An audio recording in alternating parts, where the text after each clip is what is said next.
Welcome back to the ArborScope demonstration channel. This is a quick tutorial video on how to view and edit information on your tree details page.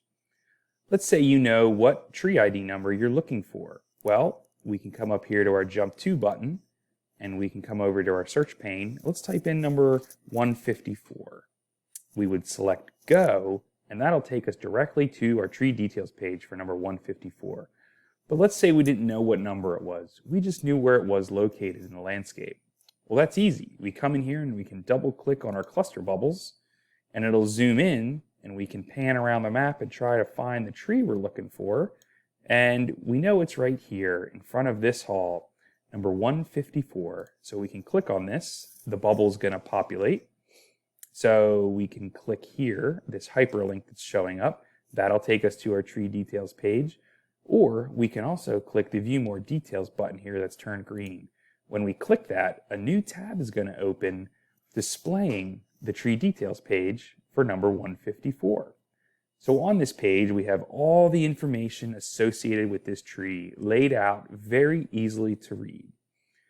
We have our basic tree details. We have our tabs here on the left, so we have our information pane. We have existing tree and shrub work recommendations. We have any work history that's been completed to this tree. Observations, there's girdling roots present. This tree also has images uploaded. Let's say we have a lab report that we want to attach. We took a soil sample and we want to document those results within ArborScope. If we haven't already uploaded a lab report to this specific tree, we can come in here to the Additional Information tab. We can click it, and then we come up and find our lab reports. We can click that. Now we can put a description in for what kind of report it was, and then we just navigate to the file within our computer, and then we click Submit.